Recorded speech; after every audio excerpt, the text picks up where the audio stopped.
ദൈവത്തിന് സ്തുതി. പ്രഭാത കിരണത്തിലേക്ക് സ്നേഹവന്ദനം. ഭാഗം 1986. ഇന്ന് ജൂൺ മാസം 8-ാം തീയതി, 159-ാമത്തെ ദിവസത്തിലെത്തി. വീണ്ടും ഒരു ഞായർ ദിനമാണ്. സുറിയാനി സഭയെ സംബന്ധിച്ച് ഇന്ന് പെന്തക്കോസ്തി പെരുന്നാൾ ദിനമാണ്. നമ്മുടെ കർത്താവിൻ്റെ ഉയർപ്പ് പെരുന്നാളിനെ തുടർന്ന് 50-ാം ദിനമാണ്. 50-ാം പെരുന്നാളെന്നുകൂടി പ്രാദേശിക വിധത്തിൽ നമ്മളതിനെ പറയാറുണ്ട്, വിശേഷിപ്പിക്കാറുണ്ട്. അപ്പോസ്തല പ്രവൃത്തികളുടെ പുസ്തകത്തിൻ്റെ ആദ്യ ഭാഗങ്ങളൊന്ന് വായിക്കാവുന്നതാണ്. സ്ലീഹന്മാരുടെ ഒരുമിച്ചുള്ള കൂടിയിരിപ്പും പരിശുദ്ധാത്മാവിൻ്റെ ആഗമനവും. ആ ചൈതന്യത്തിനായിട്ട് നമുക്കും പ്രാർത്ഥിക്കാം.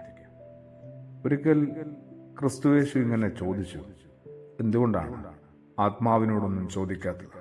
സമൃദ്ധിയായി കിട്ടുമല്ലോ. ആത്മാവിനെ സമൃദ്ധിയായിട്ട് കിട്ടുമെന്നാണ് യേശു പറഞ്ഞത്, ഉദ്ദേശിച്ചത്.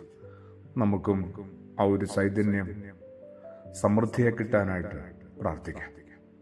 വിശുദ്ധനായ യോഹന്നാൻ ശ്ലീഹായുടെ സുവിശേഷം 14-ാം അധ്യായം, അതിൻ്റെ 15-ാമത്തെ തിരുവചനം മുതൽ പരിശുദ്ധാത്മാവിനെ ക്രിസ്തുയേശു നമുക്ക് പരിചയപ്പെടുത്തി തരുന്നുണ്ട്. കൂടെ എന്നേക്കും ഉണ്ടാകുന്ന ഒരു ചങ്ങാതിയാണ് കൂടെ എപ്പോഴും ഉള്ളത്. മാത്രമല്ല ആശ്വാസപ്രദനാണ്. എൻ്റെ സകല വേവലാതിയിൽ നിന്നും ആവലാതിയിൽ നിന്നുമൊക്കെ എന്നെ ആശ്വസിപ്പിക്കുന്നു. സത്യത്തിൻ്റെ ആത്മാവാന്ന് പറയുമ്പോൾ കുറച്ചുകൂടി ഞാൻ സത്യത്തിലേക്ക് എത്തണ്ടേ? പ്രയാസമാണ്. ആ സത്യത്തിനകത്ത് തന്നെയാണ് എപ്പോഴും. പക്ഷേ ഇതൊരു ക്ഷണമാണ് കുറച്ചുകൂടി സത്യത്തിലേക്ക്. അനാഥരാ വിടുകയില്ല എന്ന് പറയുന്നത് എത്രയോ വലിയൊരു ആശ്വാസമാണ്, ആത്മബലമാണ്.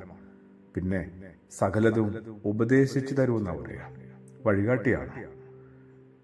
യേശു പറഞ്ഞിട്ടുള്ളത് നമുക്ക് ആവശ്യമുള്ളത് ഓർമ്മപ്പെടുത്തി തരുമെന്ന് കൂടെ പറയുമ്പോൾ നമ്മൾ ഇതുവരെയും പരിശുദ്ധാത്മാവെന്ന കൃപയും ശക്തിയും തിരിച്ചറിഞ്ഞിട്ടില്ല, പ്രയോജനപ്പെടുത്തിയിട്ടില്ല. എന്തുമാത്രം ഇടറിപ്പോയവരാണ് ഓരോരുത്തരും, ഞാനും. താഴെയും ചോദിക്കുന്നത് പോലെ ഉൽപ്പത്തിയുടെ പുസ്തകം 4-ാം അധ്യായം നോക്കിയാൽ കായന്റെ ചോദ്യം പോലെ, ഞാനിനി എന്ത് ചെയ്യും? ദൈവത്തോട് ചോദിക്കുക, ശിക്ഷ കിട്ടിക്കഴിഞ്ഞപ്പോൾ ഞാനിനി എന്ത് ചെയ്യും? അതുപോലെയാണ് ഞാനും, ഒരുപക്ഷെ നമ്മളും ചോദിക്കുക, നമ്മളിനി എന്ത് ചെയ്യും? എങ്ങനെയൊക്കെ ഇടറിപ്പോയി വിചാരം കൊണ്ട്. ശരിക്കും അതെ, ഇടറിപ്പോയി. പിന്നെ വാക്കുകൾ കൊണ്ട് കുറേയും കൂടി സൂക്ഷ്മതയോടെ ഉപയോഗിക്കേണ്ടതല്ലേ വാക്ക് വചനമാണ്. ദൈവത്തിൻ്റെ ശരീരം മാംസമായതാണ്. ആദിയിൽ വചനം ഉണ്ടായിരുന്നു, വചനം ആത്മാവായിരുന്നു, വചനം ശരീരവും മാംസവുമായി മാറി എന്നൊക്കെ പറയുമ്പം വാക്കുകളെ കുറെ കൂടി ശ്രദ്ധയോടെ ഉപയോഗിക്കേണ്ടതായിരുന്നു. ശരിക്കും ഇടറിപ്പോയെന്നുള്ളതാണ്, പതറിപ്പോയെന്നുള്ളതാണ്. വിചാരം വാക്കുകൾ കഴിഞ്ഞാൽ പിന്നെ പ്രവൃത്തിയാണ്. അത് എന്തുമാത്രം നമ്മളെ കുഴപ്പത്തിൽ ചാടിച്ചിട്ടുണ്ട്. വിചാരം, വാക്കും പ്രവൃത്തിയും അങ്ങനെ 3 കാര്യങ്ങളല്ല, ഇനി ഒന്നുകൂടി ഉണ്ട്. അത് ഉപേക്ഷയാണ്.